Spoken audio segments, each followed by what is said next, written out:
പ്രത്യേകിച്ച് ഹിന്ദു മതത്തിൽ നിന്ന് വ്യത്യാസപ്പെട്ടിട്ട് ക്രിസ്ത്യൻ മതത്തിലും മുസ്ലിം മതത്തിലുള്ളവർ ഇത് നോക്കുന്നില്ല. പക്ഷെ അവരും നല്ല രീതിയിൽ പോകുന്നു. ഏറ്റവും പ്രധാനം മനപ്പൊരുത്തം തന്നെയാണ്. കല്യാണം എന്ന് പറഞ്ഞത് രണ്ട് വ്യക്തികൾ തമ്മിലുള്ള ബന്ധമാണ്, അതേപോലെ തന്നെ രണ്ട് കുടുംബങ്ങൾ തമ്മിലുള്ള ബന്ധമാണ്. പൊരുത്തം എന്ന് പറയുന്നത് സ്വാഭാവികമായിട്ട് പലരും പറയുന്ന രീതിയിൽ നക്ഷത്രപ്പൊരുത്തം നോക്കിയാൽ മതി എന്ന് പറയും, ചിലർ പാപസാമ്യം നോക്കണം എന്ന് പറയും. രാശിപ്പൊരുത്തം, രാശാധിപതി പൊരുത്തം, മഹേന്ദ്ര പൊരുത്തം, വശ്യപ്പൊരുത്തം, യോനിപ്പൊരുത്തം, ഇങ്ങനെ ഇത്രയും പൊരുത്തങ്ങൾ നോക്കുന്നുണ്ട്. ഇതിൽ ഈ വ്യയപ്പൊരുത്തം എന്നുള്ള സംഭവം സാറോട് ഡിസ്കസ് ചെയ്യുമ്പോൾ പറയുകയുണ്ടായി. ഈ മനപ്പൊരുത്തം എന്നാണെന്നുണ്ടെങ്കിൽ പലപ്പോഴും ഇപ്പോഴത്തെ ഈ പുതിയ ജനറേഷനിലുള്ള ആൾക്കാർ ഒരു പെൺകുട്ടി ഒരു പുരുഷനായിട്ട് ബന്ധപ്പെട്ടു, അവർ കഴിഞ്ഞു കഴിഞ്ഞാൽ പ്രേമമായി, റിലേഷൻഷിപ്പ് ആദ്യം ക്രഷായി, പിന്നെ റിലേഷൻഷിപ്പായി, പിന്നെ അത് ബ്രേക്ക് ചെയ്യലായി, അത് റീയൂണിയനായി, അങ്ങനെയായി പോകും. പൊരുത്തം നോക്കേണ്ടതിൻ്റെ ആവശ്യകതയുണ്ടോ? കഴിഞ്ഞ നിരവധി വർഷങ്ങളായിട്ട് ജ്യോതിഷം മേഖലയിൽ പ്രാക്ടീസ് ചെയ്യുകയും അതിലുപരി ഫെഡറൽ ബാങ്കിൽ നിന്ന് റിട്ടയർഡ് ഉദ്യോഗസ്ഥനുമായ EK രാജവർമ്മ സാർ, അബാക് മീഡിയയിലേക്ക് സ്വാഗതം. നമസ്കാരം സാർ. ഈ പൊരുത്തം നോക്കേണ്ടതിൻ്റെ ആവശ്യമുണ്ടോ? കാര്യം പൊരുത്തം പല രീതിയിലുള്ള സംസാരങ്ങൾ മാർക്കറ്റിലുണ്ട്, പല രീതിയിലുള്ള പൊരുത്തങ്ങൾ നോക്കുന്നുണ്ട്. അപ്പോൾ ഈ എല്ലാ പൊരുത്തവും നോക്കേണ്ടതിൻ്റെ ആവശ്യമുണ്ടോ? പൊരുത്തം നോക്കാതെയും കല്യാണം സന്തോഷമായി നടക്കുന്നുണ്ട്? തീർച്ചയായിട്ടും. കല്യാണം എന്ന് പറഞ്ഞത് രണ്ട് വ്യക്തികൾ തമ്മിലുള്ള ബന്ധമാണ്, അതേപോലെ തന്നെ രണ്ട് കുടുംബങ്ങൾ തമ്മിലുള്ള ബന്ധമാണ്.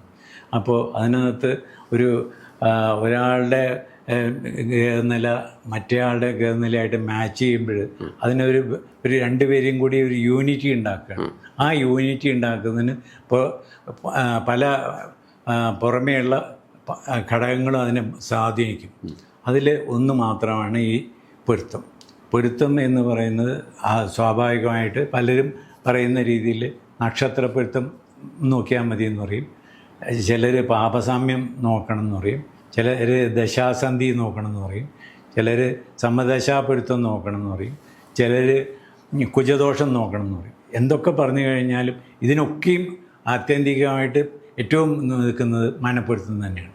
ഈ മനപ്പൊരുത്തം ആണെന്നുണ്ടെങ്കിൽ പലപ്പോഴും ഇപ്പോഴത്തെ ഈ പുതിയ ജനറേഷനിലുള്ള ആൾക്കാർ ഒരു പെൺകുട്ടി ഒരു പുരുഷനായിട്ട് ബന്ധപ്പെട്ടു, അവർ കഴിഞ്ഞു കഴിഞ്ഞാൽ പ്രേമമായി, റിലേഷൻഷിപ്പ് ആദ്യം ക്രഷായി, പിന്നെ റിലേഷൻഷിപ്പായി, പിന്നെ അത് ബ്രേക്ക് ചെയ്യലായി, അത് റീയൂണിയനായി, അങ്ങനെയായി പോകുന്നത്. അപ്പോൾ പലപ്പോഴും ഇപ്പോൾ ഞാനൊരു അസ്ട്രോളജി ഓൺലൈൻ പ്ലാറ്റ്ഫോമിലെ ഒരു പാനലിൻ്റെ അസ്ട്രോളജർ എന്നുള്ള രീതിയിലും കൂടി വർക്ക് ചെയ്യുന്നുണ്ട്. ഇത്തരം ഒത്തിരി കാര്യങ്ങൾ എൻ്റെ അടുത്തേക്ക് വരുന്നുണ്ട്. പ്രത്യേകിച്ചും ഈ പ്രേമിക്കുന്ന സമയത്ത് അവർക്ക് ഭയങ്കര സന്തോഷമാണ്. അത് കഴിഞ്ഞ് പെട്ടെന്ന് ബ്രേക്ക് ചെയ്യുക. അത് ബ്രേക്ക് ചെയ്ത് കഴിയുമ്പോൾ എനിക്ക് അവനെ തന്നെ വേണം എന്നുള്ളൊരു തോന്നൽ ആ കുട്ടിക്ക് വരിക, അല്ലെങ്കിൽ അവന് വരികയാണ്. അപ്പോൾ നമ്മുടെ അടുത്ത് വരുമ്പോൾ ഈ സാറേ ഈ ജാതകപ്പെടുത്തം നോക്കിയാൽ എങ്ങനെയാവും, എനിക്ക് ആ പെൺകുട്ടീനെ കല്യാണം കഴിക്കണം, അല്ലെങ്കിൽ ആ പുരുഷനെ കല്യാണം കഴിക്കണം എന്നുള്ളത്. അപ്പോൾ ഇത് വരുമ്പോൾ പലപ്പോഴും നോക്കിക്കഴിയുമ്പോൾ നമുക്കത് അനുകൂലമായിട്ട് വരാത്ത സ്ഥിതിക്ക് നമുക്ക് പറയാൻ പറ്റുന്നില്ല.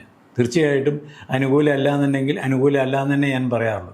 അവസാനം ഞങ്ങൾ എങ്ങനെയാലും കല്യാണം കഴിക്കും എന്നുള്ള രീതിയിൽ വരികയാണെന്ന് വെച്ചാൽ ഞാൻ പറയും മനപ്പൊരുത്താണ് ഏറ്റവും നല്ല പൊരുത്തം, ബാക്കിയുള്ളതൊക്കെ നിങ്ങളുടെ ഡെസ്റ്റിനിക്ക് വിട്ടുതരും, അത്രേ ഞാൻ പറയാറുള്ളൂ. ഈ രാശിപ്പൊരുത്തം, രാശാധിപതി പൊരുത്തം, മഹേന്ദ്ര പൊരുത്തം, വശ്യപ്പൊരുത്തം, യോനിപ്പൊരുത്തം, ഇങ്ങനെ ഇത്രയും പൊരുത്തങ്ങൾ നോക്കുന്നുണ്ട്. ഇതിൽ ഈ വ്യയപ്പൊരുത്തം എന്നുള്ള സംഭവം സാറോട് ഡിസ്കസ് ചെയ്യുമ്പോൾ പറയുകയുണ്ടായി. എന്താണ് ഈ പറയുന്ന വ്യയപ്പൊരുത്തം എന്ന് പറയുന്നത്? തീർച്ചയായിട്ടും നമ്മൾ പല ഈ നക്ഷത്രപ്പൊരുത്തങ്ങളുടെ കൂട്ടത്തിൽ തന്നെ 10 ഗണത്തിൽ പെട്ടാണ്. അതിൽ പ്രത്യേകിച്ചും ശ്രീദീർഘം, മധ്യമരഞ്ജു, വേദം, അതാണ് കൂടുതൽ ഇതായിട്ട് വരുന്നത്. അത് കഴിഞ്ഞ് ഈ മറ്റു പല പൊരുത്തങ്ങളും പറഞ്ഞ പോലെ തന്നെ നമുക്ക് ഒരു ഇതായിട്ട് ഒരു തമാശ എന്നുള്ള രീതിയിലും പക്ഷേ ജീവിതത്തിൽ നമുക്ക് അനുഭവത്തിൽ വരുന്ന ഒരു കാര്യമാണ് ഈ ആയവ്യയപ്പൊരുത്തം. നമുക്ക് വരവും ചെലവും തമ്മിലുള്ള ഒരു പൊരുത്തം കൂടി രണ്ട് പുരുഷനും സ്ത്രീയും തമ്മിൽ ബന്ധപ്പെടുമ്പോൾ നോക്കിക്കഴിഞ്ഞാൽ അവരുടെ വിവാഹശേഷ ജീവിതത്തിൽ അത് കുറേ ഉപകാരപ്പെടും എന്നുള്ളതാണ് പല ഉദാഹരണങ്ങളിൽ നിന്നും അനുഭവങ്ങളിൽ നിന്നും നമുക്ക് മനസ്സിലാക്കാൻ പറ്റുന്നത്. ഈ ആയവ്യയപ്പൊരുത്തം എന്ന് പറഞ്ഞു കഴിഞ്ഞാൽ സ്ത്രീ നക്ഷത്രത്തിൽ നിന്ന് പുരുഷ നക്ഷത്രത്തിലേക്കുള്ള എണ്ണം നോക്കുക. അത് നോക്കിക്കഴിഞ്ഞിട്ട് അതിനെ 5 കൊണ്ട് ഗുണിച്ചിട്ട് 7 കൊണ്ട് ഹരിച്ചു കഴിഞ്ഞാൽ കിട്ടുന്ന ശിഷ്ടം വ്യയപ്പൊരുത്തം. അപ്പോൾ ഒരു ഉദാഹരണത്തിന് ഞാൻ പറയാം. ഒരു നക്ഷത്രം, സ്ത്രീ നക്ഷത്രം അവിട്ടം, പുരുഷ നക്ഷത്രം മൂലം. സ്ത്രീ നക്ഷത്രം മുതൽ എണ്ണിയാൽ പുരുഷ നക്ഷത്രത്തിലേക്ക് 24. അതിനെ 5 കൊണ്ട് ഹരിച്ചു കഴിഞ്ഞാൽ 120 കിട്ടും. പിന്നെ 7 കൊണ്ട് ഹരിച്ചു കഴിഞ്ഞാൽ 17 ശിഷ്ടം 1. അങ്ങനെ വ്യയം ചെലവ് 1 ആവും. ഇനി വരവ് നോക്കണം, ആയം നോക്കണം. അതിൻ്റെ നിയമം അതുപോലെ തന്നെ പുരുഷ നക്ഷത്രത്തിൽ നിന്ന് സ്ത്രീ നക്ഷത്രത്തിലേക്കുള്ള എണ്ണം അത് 5. അതിനെ 5 കൊണ്ട് പെരുക്കിയാൽ 25. 25നെ 7 കൊണ്ട് ഹരിച്ചു കഴിഞ്ഞു കഴിഞ്ഞാൽ ശിഷ്ടം 4. അപ്പോൾ ഇത് പ്രകാരം വ്യയം ചെലവ് 4.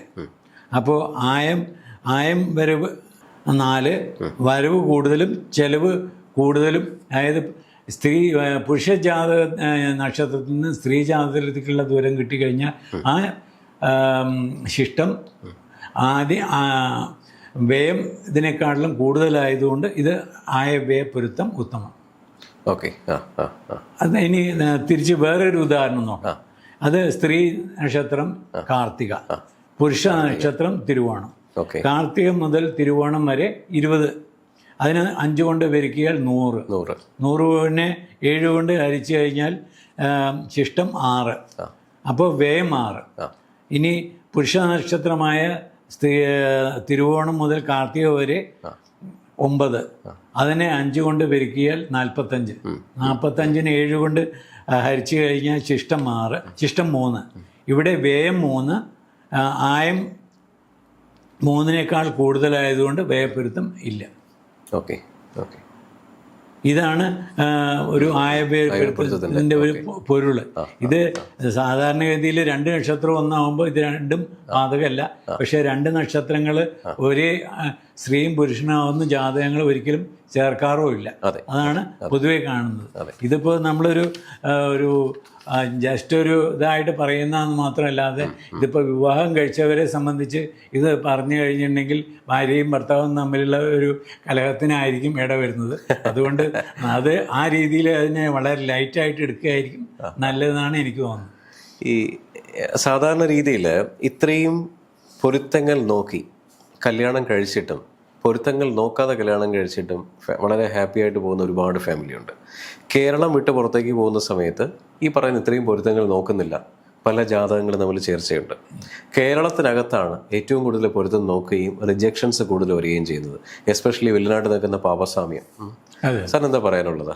തീർച്ചയായിട്ടും ഈ നമ്മളിപ്പോൾ പാപസാമ്യം എന്നുള്ള ഇതിൻ്റെ പേരിൽ കുജദോഷം, ഇത് രണ്ടും ആണ് ഏറ്റവും അധികം ഇതിനെ നിൽക്കുന്നത്. നമ്മൾ ചൊവ്വാദോഷം ബാക്കിയുള്ളത് പറഞ്ഞിട്ട് ഒത്തിരി കേരളത്തിൽ പ്രത്യേകിച്ചും സ്ത്രീകൾ വിവാഹം കഴിക്കാൻ സാധിക്കാതെ വരുന്ന ഒരു ആണ്. അതേപോലെ തന്നെ പലരും ഈ ശുദ്ധജാതകം എന്ന് പറഞ്ഞിട്ട് കല്യാണം കഴിക്കാൻ പറ്റാത്ത വേറെ ഒരു ഗ്രൂപ്പ്. ഇങ്ങനെ വരുമ്പോൾ ആ മാച്ചിങ് പലപ്പോഴും ശരിയായി കിട്ടാൻ ഒത്തിരി കാലതാമസം വരുന്നു. അല്ലെങ്കിൽ വേണ്ട രീതിയിൽ വേണ്ട സമയത്ത് വിവാഹം നടക്കുന്നില്ല. അതൊരു ഇതാണ്.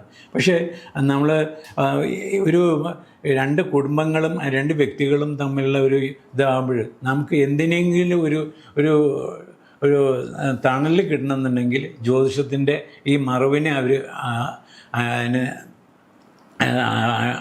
അതിനകത്തേക്ക് വരികയാണ്. അപ്പോൾ അതുകൊണ്ട് തന്നെയാണ് ഈ ഇത് എടുക്കുന്നത്. പക്ഷേ നമുക്കിപ്പോൾ കേരളത്തിന് വെളിയിൽ ഇത് നോക്കാത്ത കല്യാണം നടക്കുന്ന പലരും ഉണ്ട്. പ്രത്യേകിച്ച് ഹിന്ദു മതത്തിൽ നിന്ന് വ്യത്യാസപ്പെട്ടിട്ട് ക്രിസ്ത്യൻ മതത്തിലും മുസ്ലിം മതത്തിലുള്ള ഒരു ഇത് നോക്കുന്നില്ല. പക്ഷെ അവരും നല്ല രീതിയിൽ പോകുന്നുണ്ട്. ഏറ്റവും പ്രധാനം മനപ്പൊരുത്തം തന്നെയാണ്. അപ്പോൾ ആ മനപ്പൊരുത്തം ഉണ്ടെങ്കിൽ ഇത് നടക്കും. പിന്നെ 2 കുടുംബങ്ങൾ തമ്മിലുള്ള ഒരു ചേർച്ചയാണ് ഈ വിവാഹം എന്നുള്ളത് നമ്മൾ ആദ്യം തന്നെ പറയുന്നു. അപ്പോൾ ആ ചേർച്ചയിൽ എന്തെങ്കിലും അവസരങ്ങൾ വരികയാണെന്നുണ്ടെങ്കിൽ 2 കുടുംബങ്ങളുടെയും ചേർന്നുള്ള ഒരു 2 കൂട്ടരെയും ഒന്നിപ്പിക്കാനുള്ള ഒരു ശ്രമം ഉണ്ടെങ്കിൽ എല്ലാ വിവാഹങ്ങളും നന്നായിട്ട് നടക്കും എന്നാണ് എനിക്ക് തോന്നുന്നത്. ഓക്കെ. ഈ പറയുന്ന പാപസാമ്യം കാരണം ഒരുപാട് ജാതകങ്ങൾ ചേരുന്ന ജാതകങ്ങൾ പോലും റിജക്ഷൻ വന്നിട്ടുണ്ട്. കേരളത്തിനകത്ത് നോക്കുന്ന ജാതകങ്ങൾക്ക് റിജക്ഷൻസ് കൂടുതലാണ്, കേരളം വിട്ട് റിജക്ഷൻസ് കുറവാണ്. ഈ for example leading matrimony sites, Bharat matrimony, Shaadi, Vivahbandhan, ഈ മാട്രിമോണി സൈറ്റ്സിൽ അപ്ലൈ ചെയ്യുന്ന 2 പോർട്ട്ഫോളിയോ അല്ലെങ്കിൽ 2 ജാതകങ്ങൾ ചേർന്ന് നോക്കുന്ന സമയത്ത് ചേർച്ചകളുടെ എണ്ണം കൂടുതലാണ്. കാരണം ഇങ്ങനത്തെ കോംപ്ലിക്കേഷൻസ് കുറവാണ്. പക്ഷെ അതേ സെയിം ജാതകങ്ങൾ കേരളത്തിനകത്ത് ഒരു ജ്യോതിഷനെ കൺസൾട്ട് ചെയ്യുന്ന സമയത്ത് ഒരു അറിവുള്ള ദൈവജ്ഞനാണെങ്കിൽ പോലും ഒരുപാട് റിജക്ഷൻസ് വരുന്നുണ്ട്.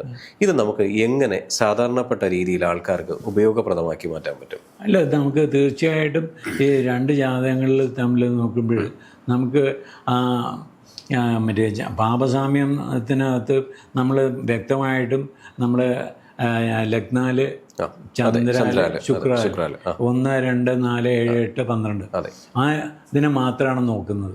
അപ്പോൾ അതിനകത്ത് ലഗ്നാലുള്ളതിന് 1, ചന്ദ്രാലുള്ളതിന് 1/2, ശുക്രാലുള്ളതിന് 1/4 എന്നുള്ള രൂപത്തിലാണ് ഈ പാപത്തിൻ്റെ സംഖ്യ കണക്കാക്കുന്നത്. അതിനകത്ത് നമുക്ക് ചില പ്രത്യേകിച്ച്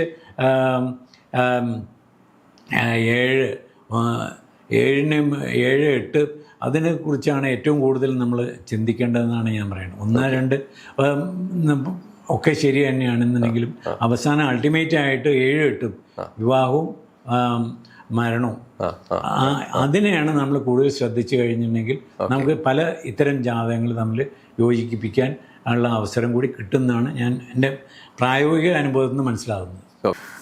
സർ, ഈ പറയുന്ന പൊരുത്തങ്ങൾക്കിടയിൽ ഒരു പുതിയ പൊരുത്തത്തിൻ്റെ പ്രാധാന്യം ചൂണ്ടിക്കാണിക്കുകയും അത് ഏത് രീതിയിൽ ഫലവത്താക്കാമെന്ന് പറയുകയും, അത് ആയവയ പൊരുത്തം. വളരെ സന്തോഷം. അത് എല്ലാവരുടെയും ലൈഫിൽ ഇംപ്ലിമെൻ്റ് ആവട്ടെ. എല്ലാ പൊരുത്തങ്ങളും കണക്ക് കൂട്ടുന്നതിനോടൊപ്പം തന്നെ പ്രാക്ടിക്കലോടുകൂടി മുന്നോട്ട് പോകാൻ പറ്റുന്ന ഒരു പൊരുത്തമാണ് ആയവയ പൊരുത്തം എന്നുള്ളതാണ് നമ്മുടെ സംവാദത്തിൽ നിന്ന് എനിക്ക് മനസ്സിലായത്. സന്തോഷം, നന്ദി, നമസ്കാരം.